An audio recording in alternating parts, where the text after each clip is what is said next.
You're watching a YouTube video right now because you hate television, and I'm here to tell you why I hate it too. Enjoy.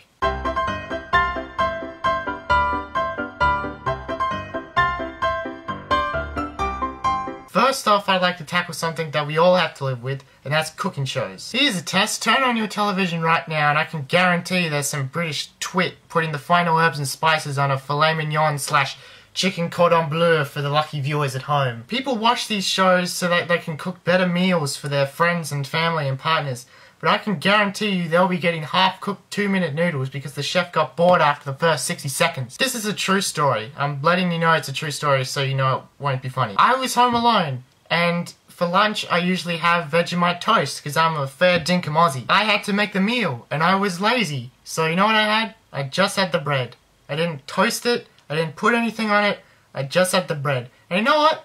That was a pretty good meal, I remember it fondly. That proves my point though, that we will always go to make the simplest food, and learning how to make these complicated foods will have no effect on our lives. So don't look me in the eye and tell me you're watching these cooking shows so you can make a croquembouche for the next family get-together, because you'll be a filthy liar. You're getting a family bucket from KFC, and that's great. There's nothing wrong with the Colonel. Why are there so many cooking shows on television right now? Are people this desperate to learn how to cook? Ladies and gentlemen, I present to you the 2 steps that you need to know so you can cook stuff. Number 1, find what you want to cook. Number 2, put it in the microwave. You're done. Want to make popcorn? Put it in the microwave. You want to make a chicken? Put it in the microwave. You want to make a baby? Put it in the... No, wait, don't put the baby in the microwave. Just... don't cook, babe. Just forget I said anything. There's so many cooking shows that in Australia, the 7 network suit the 9 network because 7 thought that 9 created a show called The Hot Plate, which was a direct rip-off of My Kitchen Rules.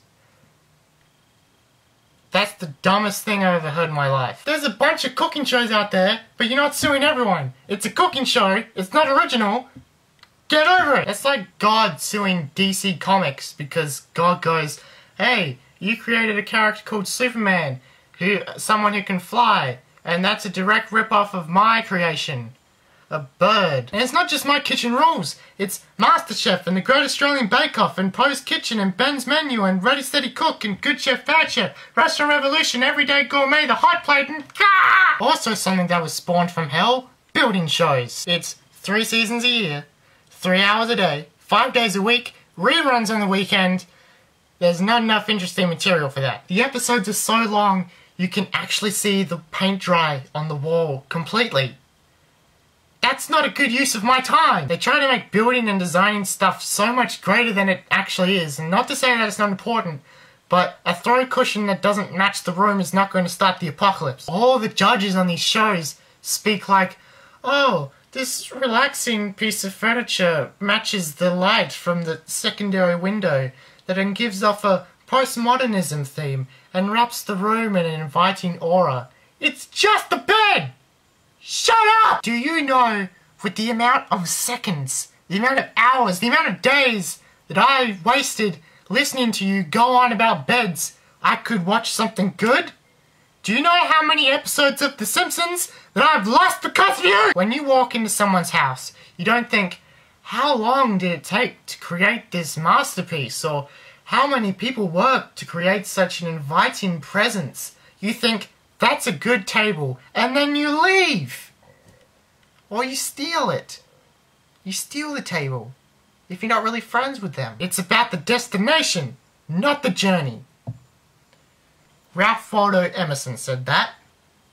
And he invented nature. Tune in next time to see what floorboards Andrea picks out over this 3-hour special. Guess what? Nobody cares! If I see another floorboard, I'm going to be floored with boredom. Recently, the 9 Network launched a brand new channel called Channel 9 Life. And all it has is cooking shows, building shows, and the Real Housewives franchise. Or as I like to call it, the axis of evil television. Now, I'm probably being unfair here because I've seen cooking shows, I've seen building shows, I've never seen The Real Housewives. Probably being way harsher than I need to be. For people who have never seen it like I have, Here's a few clips I found. Dunkin' Donuts and oral sex. You're a butthole. That's your new name, butthole. She's pretty sharp, that kid. Kids, you know I went through the cancer. What cancer? Had a party in my pants. Oh, shut up! I hate the word shut up.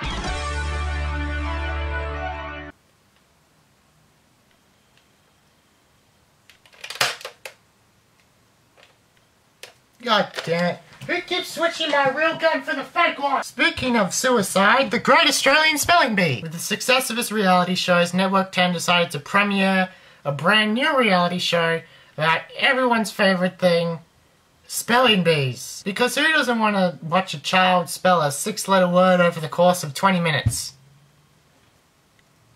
The word is spot. It's spelled like it sounds, just spell it! I mean, it wasn't all bad. I mean, there was this thing they did called a speed round, where the kids would have to spell words in a specific time limit. You know, but the kids would always finish spelling the word way before the time limit expired, so it didn't really get interesting. But it was still cool! The show also had a pretty awesome slogan. Ready for this? Prepare to get spellbound. Isn't that adorable? If this sounds too good to be true, it isn't. There was an episode with a robot in it, and there was a knight in an episode, and then one episode the kids are gonna play with dinosaurs. What does this have to do with spelling? Why? Why a robot? What does this have to do with the robot? Why a robot? Why a robot? Moving on to something positive. Now, I'm giving a lot of insults to a lot of channels here, but I do appreciate two channels, and that's the ABC and the SBS, because they give us something that no other channel does. Variety. ABC's great, because you never know what's gonna happen next. It's like those toys that used to get, those really cheap ones, where like they don't show you what the toy is, but they show you on the back all the things that you could get. You know, it could suck, but you don't know. On ABC, 1/2 hour you're watching a documentary on the Westboro Baptist Church, the next you're watching a group of ladyboys trying to make it as a punk band in Bangkok. Have you ever wanted to see the Indian version of 24? Did you even know there was an Indian version of 24? Well, you will now, because it's on SBS! Do you want to see Japanese people climb a mountain on a pogo stick? You can, on SBS! Meanwhile, everywhere else is like, hey, do you want to see all the Harry Potter movies for the 85th time? I don't care if Harry Potter's the only thing you love in this life. 85 times is enough! I want to cast a Avada Kedavra spell on television. And there's a Harry Potter joke. It's like all these channels that don't get as many views always have the best material. You know? I mean, look at this video. Doesn't have many views compared to other videos out there. So I think we know what quality this is. Variety is the spice of life, and that's a spice you can't cook with. No one will high-five me, so I'll do it myself. Big Bang Theory is on 4 different channels.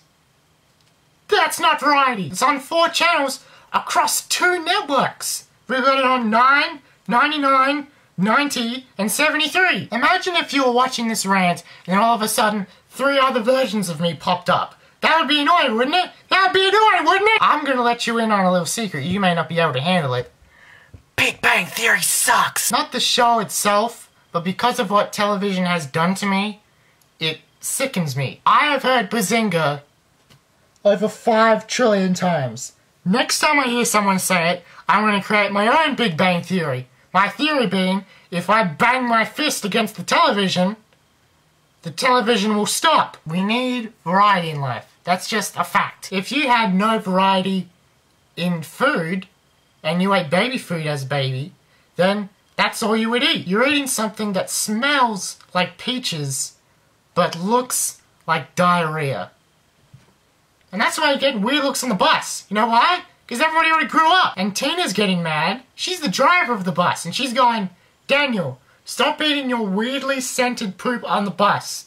That's 2 strikes, Daniel. 1 more and you are banned from the bus. That's why we need variety.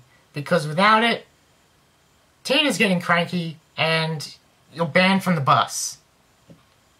And nobody wants that. The solution is to go outside, watch TV less, and create your own variety. But that's not gonna happen. The real solution is to make better quality programming. Spread shows out so they're not on all the time. Create shows based on original concepts rather than rehashing the old ideas over and over again. Or maybe shrink the length time of your shows so you just include the interesting bits. Make better shows. Now I've started making my own show. Here's one I prepared earlier.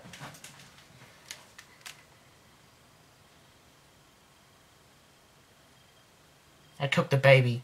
I cooked a baby, didn't I? I microwaved a baby. Dad, it happened again!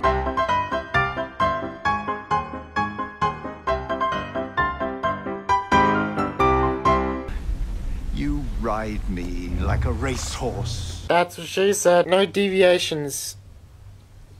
Be an assassin. Does this... How dumb does this game think I am? Oh! Distraction! Ah, dang, it didn't work. Ah, I got shot. If only bullets had any effect on me.